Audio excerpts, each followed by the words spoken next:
a pleasure to be here. Welcome to Rήγa. Thank you so much. Please come on in. It was 20 years since. This is a building built in the 30s. It was the Ministry of Justice and the courts. So how about a handshake? There we go.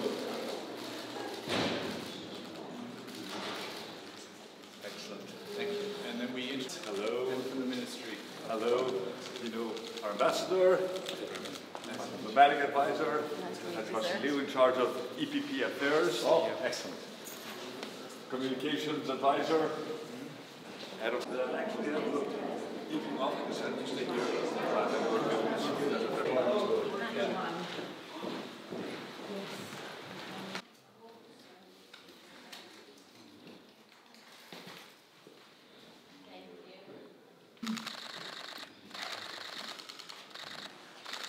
Go up one more set of stairs.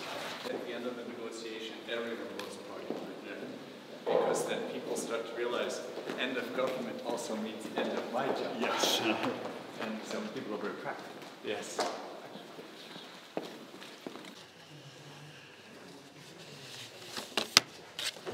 Christianis, for this very warm welcome, and indeed it is a great pleasure to be visiting Latvia on a trip which, as you know, we have been planning for some time, and thank you also for your kind words. Indeed, we managed to win a second term focused on politics that actually make a difference in people's lives, and we have demonstrated that these true progressive centrist policies can actually resonate with our electorates and fight the empty promises of populism. So I do think that there is also a broader message coming out of our recent electoral victory in Greece. Last year we celebrated the centennial of our diplomatic relations, and I think we have excellent prospects to develop and give new impetus to these relations. We may be at different ends of our continent. There is significant geographical distance between our two countries, but I think we're facing, in a sense, very, very similar geopolitical but also economic challenges. I would first of all like to highlight the fact that we've had an excellent level of communication and understanding at the European Council for the past 4 years, where we have debated critical issues of importance for our common European future. I think we saw eye to eye when it came to issues such as the energy crisis, where we fought hard for what Europe eventually decided to do, which was impose a cap on the price of natural gas. But we also passionately, share this need for the European Union to move towards the green and digital transition at a very fast pace.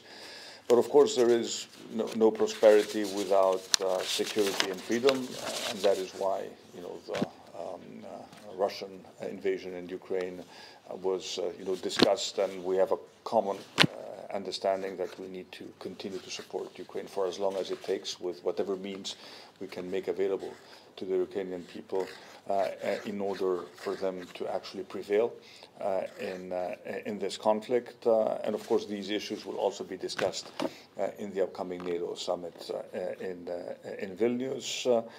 On NATO, we both hope for a swift accession of Sweden to the alliance, and of course the adoption of the new posture, which will significantly strengthen the organization, something which is also of critical importance for Latvia, but for all our Baltic friends. You mentioned the need to spend more on defense. I think this is an understanding that is shared by more and more of our European partners within NATO, and that is why I think it is important to also come back to the issue of how we actually treat defense expenditures in light of the negotiation regarding the new Stability and Growth Pact.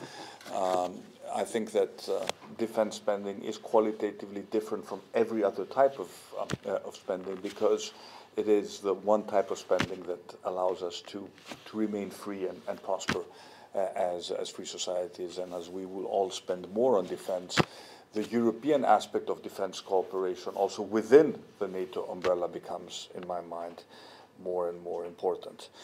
Christianis, you mentioned the challenges of migration.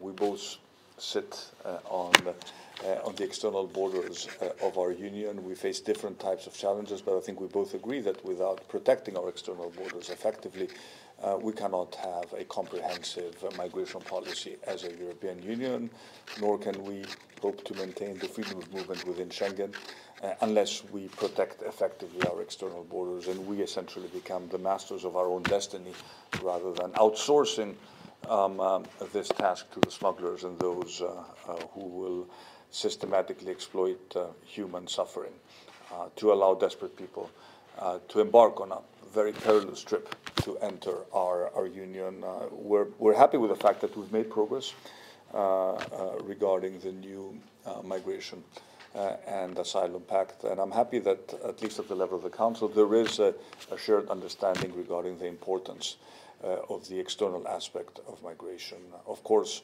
it is not the only solution to the problem because we need to work hard also on the pact itself, but unless we solve that problem, we will never be able to come up with a comprehensive European solution to a problem which, in our minds is fundamentally a European problem, and it is very unfair for countries such as Greece that sit on the external border of a very dangerous crossing, and I'm referring to the Mediterranean crossing, to be burdened with the task of managing this problem, or being accused of actually not saving people at sea when this is what our Coast Guard does every day.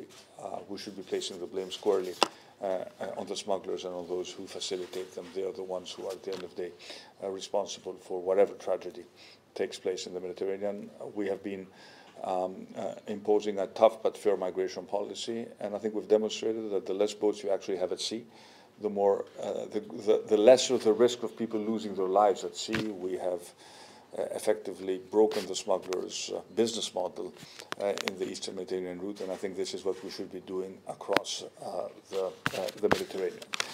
So let me again thank you for the warm hospitality and for the fact that we have significantly strengthened our bilateral relations, and I think we have a much better understanding now regarding your geopolitical concerns, and you have a much better understanding of our geopolitical issues in our part of the world. At the end of the day, this is what the European Union and NATO is all about. It's about understanding each other and stepping up to support each other in times of need. So thank you again for the welcome, and we'll be seeing each other again tomorrow in Vilnius.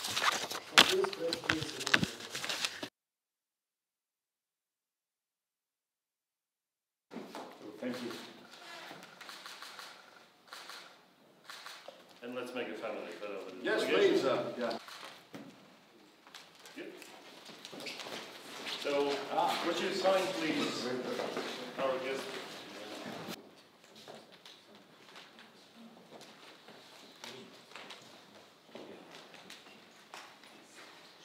It was good initially as parliamentary. Yes. That's right.